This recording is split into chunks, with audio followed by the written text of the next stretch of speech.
కర్మ తిరిగి వస్తుందంట. నిజంగానే రీతు డెమాన్ విషయంలో అదే జరిగింది అక్షరాల. పవన్ కళ్యాణ్ని తీసేద్దామని వీళ్ళు వేసిన స్ట్రాటజీ తిరిగి వాళ్ళకే తిప్పికొట్టింది భరణి రూపంలో. అవును, 100% భరణి రూపంలో వీళ్ళ ఎత్తులు పారకుండా వీళ్ళ ఎత్తులు చిత్తయిపోయినాయి.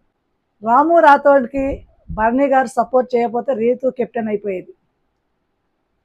పవన్ కళ్యాణ్ ఏ విధంగా తీసేయాలని అనుకున్నారో అదే స్ట్రాటజీతో భరణి అయితే రీతుని తీసేశాడు. వీళ్ళు చేసింది వీళ్ళకే తగిలింది అనిపిస్తుంది నాకైతే. ఎంత ఆర్గ్యుమెంట్ పెట్టుకున్నారంటే వీళ్ళు చేసింది రైటు అన్నట్టే మాట్లాడుతున్నాడు. మరి వీళ్ళు చేసినప్పుడు రైట్ అనుకున్నప్పుడు పవన్ కళ్యాణ్ దగ్గరికి వెళ్ళి ఎందుకని అన్నసార్లు చెప్పడం నచ్చ చెప్పడం ఎందుకు? తనూజ కానీ రీతు కానీ పవన్ అయితే చాలా యాటిట్యూడ్తో ఉన్నాడు.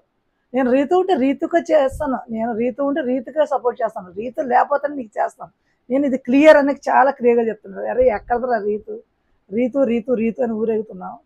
రీతు నీకు హ్యాండ్ ఇస్తుంది, అది మాత్రం 100% చూస్తూ ఉండు. నువ్వు నీ మబ్బులు వీడిపోయే టైం అయితే ముందుంది. నువ్వు గేమ్ మీద ఫోకస్ చేయకుండా రీతునే ఫోకస్ చేసావు అనుకో, నీ గేమ్ అంతా ఎందుకు పనికిరాదు. నువ్వు వెంటనే అవసరం నుంచి బయటకి అయితే వచ్చేస్తావు. పవన్ కళ్యాణ్ అంతా ఏడ్చినా నువ్వు చాలా ఎంతంటే నీలో కొంచెం కూడా నేను ఫ్రెండ్కి ఇలా చేశాను అన్న గిల్టీనెస్ కూడా ఎక్కడ లేదు. ఏమైంది? మీరు చేసిన స్ట్రాటజీని మీకే తిప్పికొట్టింది. భరణి గారు రీతుకు చేయకుండా రాముకు చేయటం వల్ల నువ్వు కెప్టెన్స్ అవ్వటం పోయింది. ఇప్పుడు అనిపించింది కదా. ఇప్పటికైనా బుద్ధి తెచ్చుకో. రీతు రీతు అనే జపం మానేసి నువ్వు గేమ్ మీద ఫోకస్ అయ్యి. నువ్వు బిగ్ బాస్లోకి ఎందుకు వచ్చావు నాకు తెలియగడుగుతాను. బిగ్ బాస్లోకి దేనికోసం వచ్చావు? రీతు నీ కోసమే వెయిట్ చేస్తుంది అక్కడ అనుకున్నావా ఏంటి?